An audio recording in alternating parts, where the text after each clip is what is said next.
You and welcome to the One Life podcast. And this is the first of something a little bit different. These conversations happen with One Life Masters, One Life community members, and people who are out there really making an impact. And today we have two wonderful people on our show, Carolyn Boschek and Jen Groover. And Carolyn's actually going to be a regular guest on these, so we'll get to her later.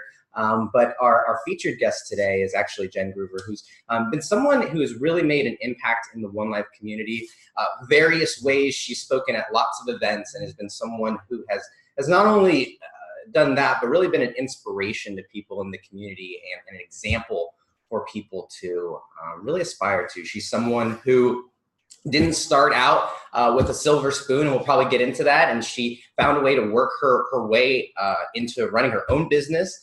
She built a 8-figure business, I believe her second year out there, and then decided to take what she had done and then go an entirely new direction and create a whole new business, and has become a global brand since then. And she's got a book coming out called The More Method, and we're going to talk all about that. So welcome, Carolyn, Jen. Thank you so much, guys, for hanging out. And thanks so much. Great to be here. Jen, let's get into you, and let's start with your story. And I'd love to hear about, nobody ever starts where you are, right? I think about what you're doing, and you're traveling all over the world, you're speaking all over the place, you're kind of living, you're living the dream life. At least a lot of people would say that. But how did we get there, and why are you so passionate about helping people now to be able to get more out of their life and to live a more fuller life? Can you take us through some of the key steps or key kind of parts of your life that made you into the badass that you are? Yeah, thank you very much. I appreciate that. You said I played sports earlier when we were talking before we went live, so sports were definitely part of it.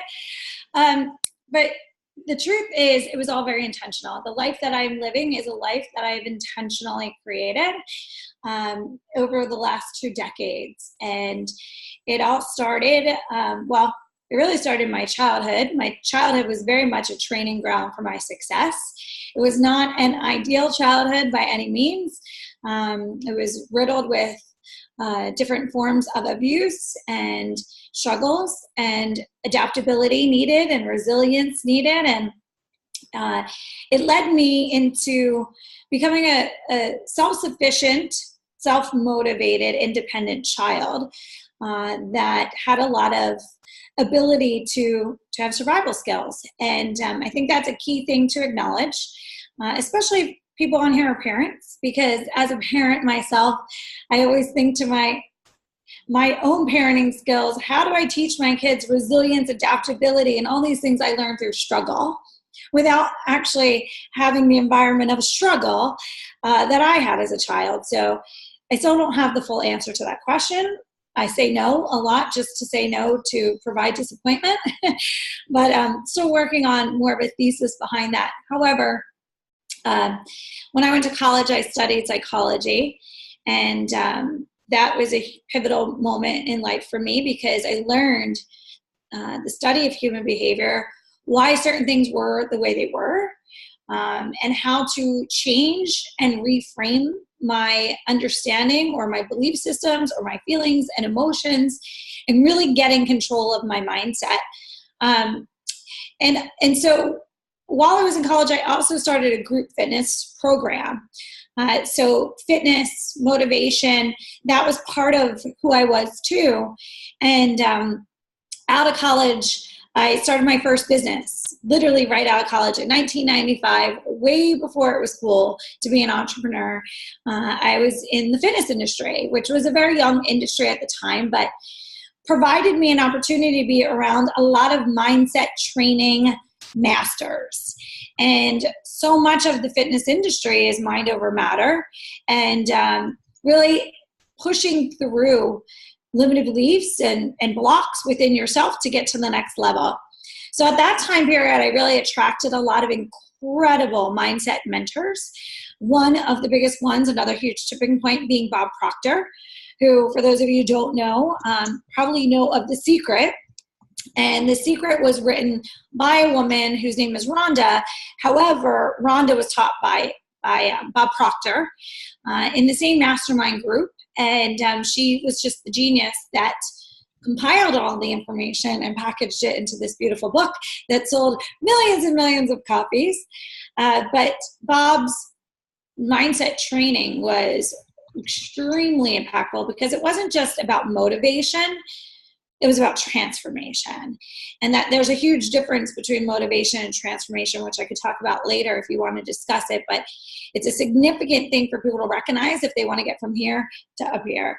And so then I helped a lot of other people start companies. A lot of my clients in the fitness industry want to start businesses, and I helped them. Many of them became successful, like really successful.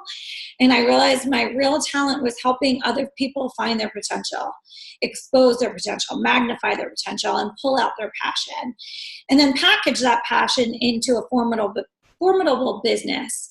Many of those companies became very successful on QVC. And then I invented my own technology on QVC, or my own technology and product base that came on to QVC, which you had referred to early on in the introduction, which was a company called the Butler Bag Company. I invented technology in handbags, became $1 million in the first year of business and $10 million in the second. And then I knocked myself off at every price point and then licensed it to Avon, and truly turned it into a mailbox money company.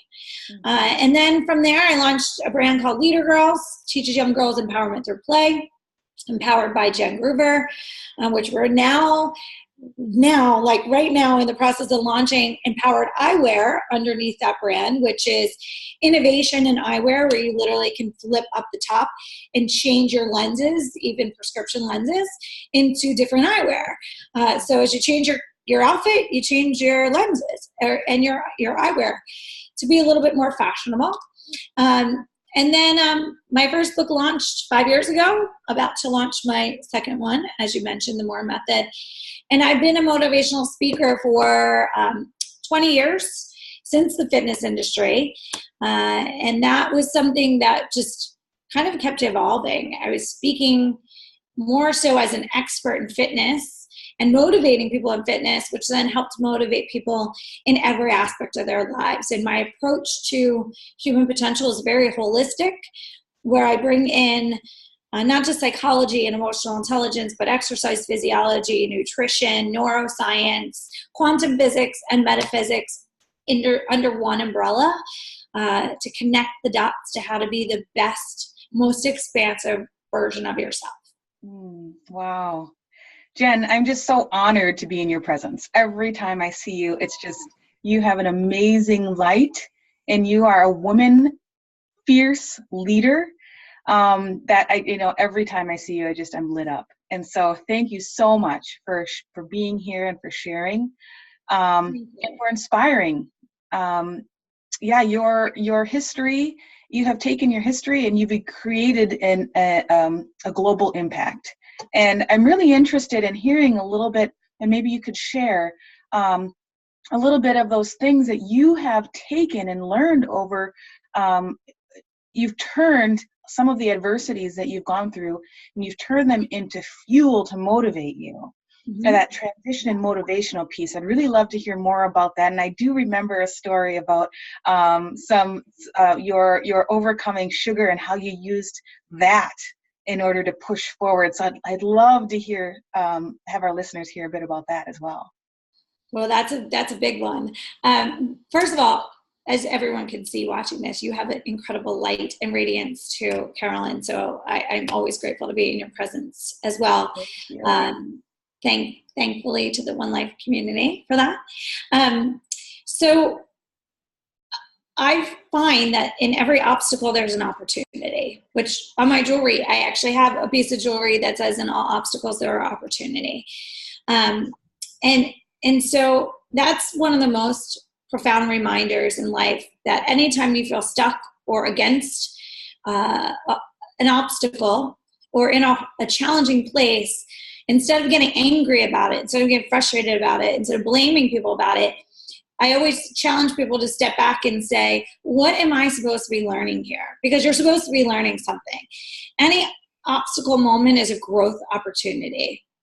And I believe that to be true. And I, not just for myself, but every one of my clients, every person I've ever worked with, when they can actually attain that skill set to say, I'm in a hard spot right now. What am I supposed to be learning? They always utilize that opportunity as massive growth. And growth, by the way, equals happiness. So some of the key lessons I learned before I get to the sugar addiction is, nothing has meaning until you give it meaning. Yes. And when you recognize that nothing has meaning until you give it meaning, you're the author of your life. And you just wield power all day, every day to make things what you want them to be. And some people will say, well, Jen, that's like living in this rainbow and unicorn world. And I'm like, yeah, but so what? Do I want to live looking at everything negatively?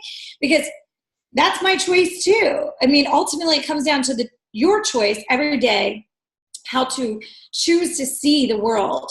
And so I choose to see things as positively as possible, even when things are challenging, even when things might not be going in my favor. I could sit and be a victim to it, or I can sit and say, I'm going to wield my magic wand and make this a better situation. And the instant I choose to see it different. Another thing is attached to that is the only thing we have control of is our perspective. So you get to choose it. Do you want a positive one or do you want a negative one? Another key thing is hurt people, happy people don't, which you all hear me say all the time. So I don't let other people's stuff affect me. And instead, when someone's mean or someone's abusive, I move from a place of anger and resentment to compassion and empathy. Sometimes I try to help that person. Sometimes I just look at it from afar. It depends on the situation. Mm-hmm. And another thing is I live with more fear of regret than I have of failure. And that pushes me every single day to be really comfortable with being uncomfortable, because comfort actually is uncomfortable to me. It's really boring to me. So having more fear of regret than failure allows me to utilize the fear. Fear exists. It's an innate thing in us. It's a survival mechanism. So do you want to use it in your favor or use it against you? I chose to use it in my favor to push me through moments that might be uncomfortable, thinking I don't want to regret this at the end of my life. Mm-hmm. One of the things I talk about all the time, which the One Life community has heard me talk about, is your physiological state optimizes your mental and emotional state. And so you can't optimize your mental and emotional state if you don't optimize your physiological state. And a lot of people don't want to take responsibility for this. In our society, this has been more attached to the superficial of losing weight or looking good, but this is really an energy management conversation in the way that I approach it. So because I had a dysfunctional childhood, sugar was my drug of choice. It was my coping mechanism. It literally is a drug, everybody. If you haven't heard me have this conversation before, it's one of the worst drugs that people put in their body all day, every day. But it's a silent killer because we think it's okay because the FDA allows it hidden in all of our food. But I was an addict, like full-on addict. And I was addicted to the numbing chemical reaction that happens when you eat. Your blood sugar goes up, creates this high, and then it creates this like numbing sensation most people don't even recognize are happening to them.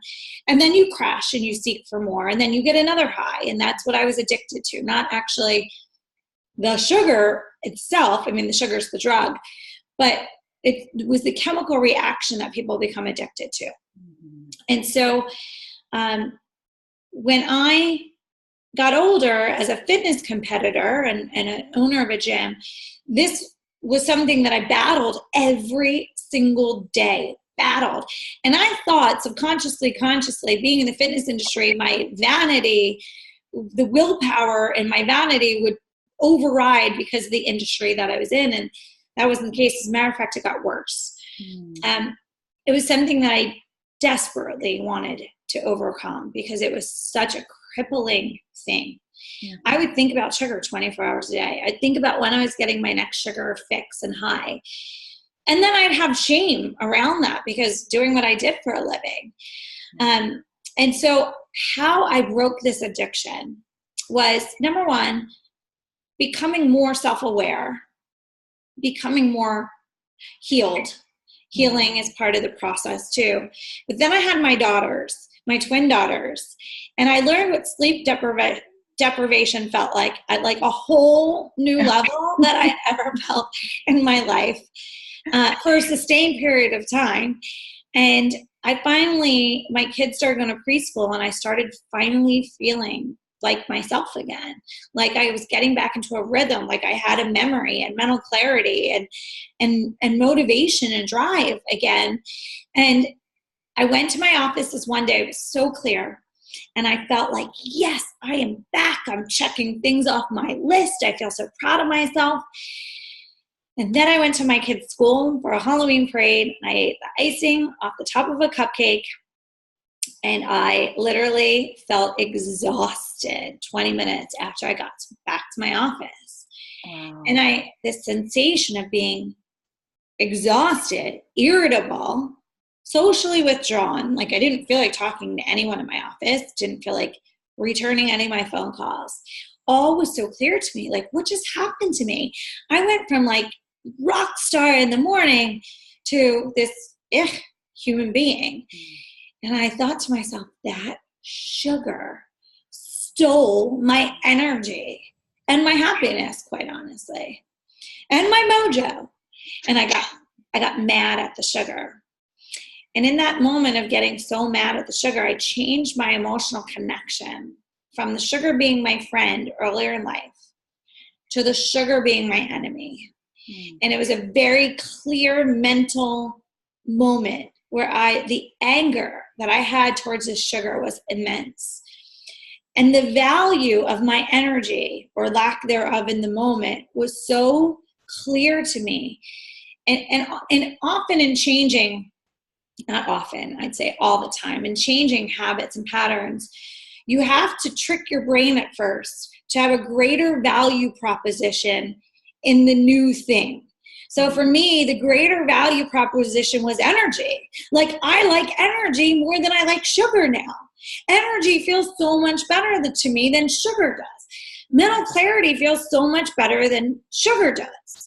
And so I created this new value proposition that trumped the old value proposition.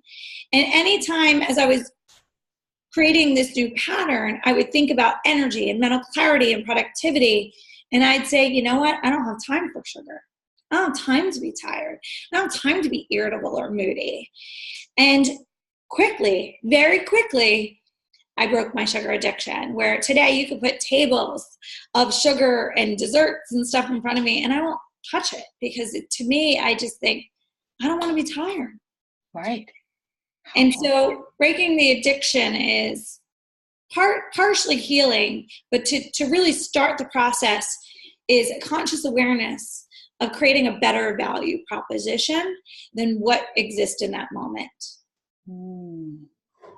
What awesome nuggets. Wow. I love it. I just love hearing you and your stories and, like your amazing insight that has been able to help so many.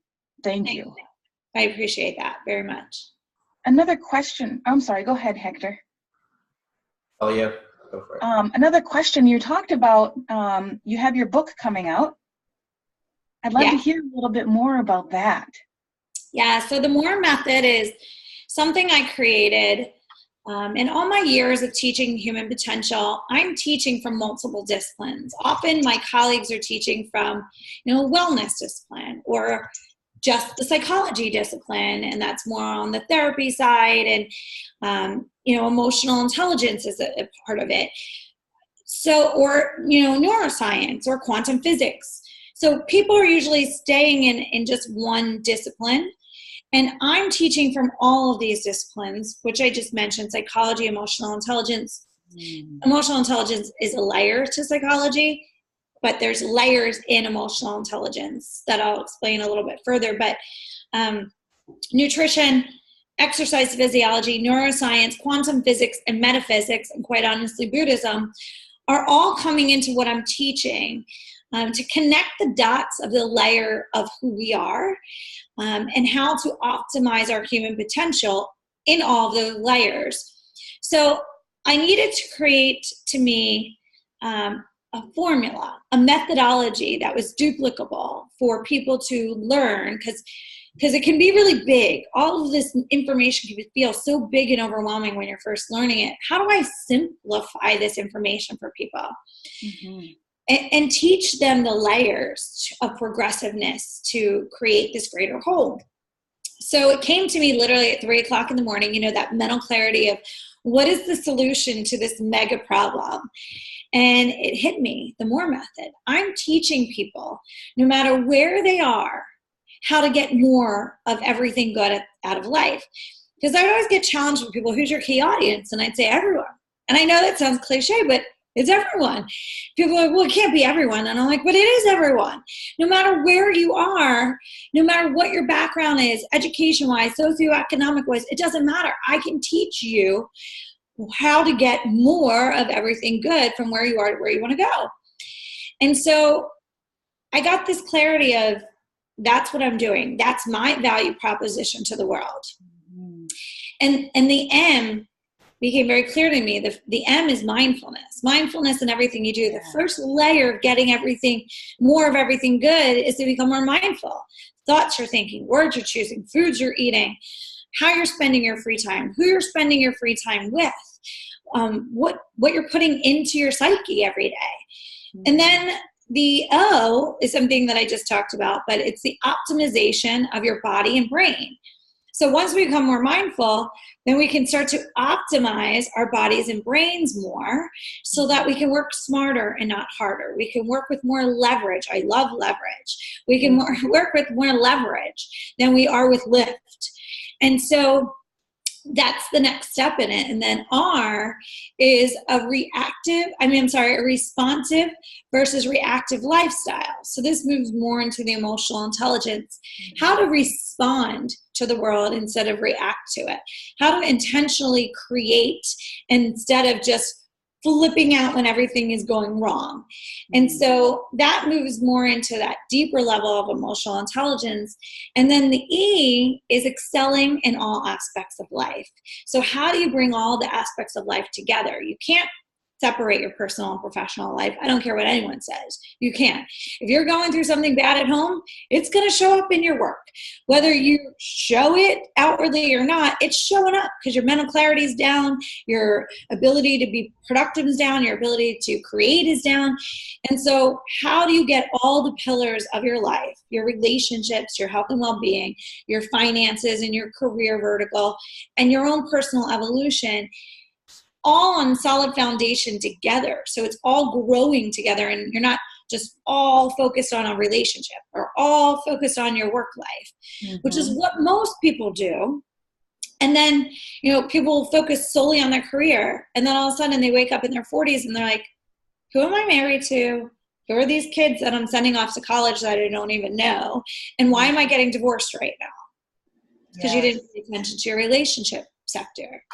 So, and the book, the MORE method, teaches people how to get more of everything good out of life by focusing on those the four pillars, breaking down by beginning to be more mindful, optimizing their body and brain, and living a responsive versus reactive lifestyle.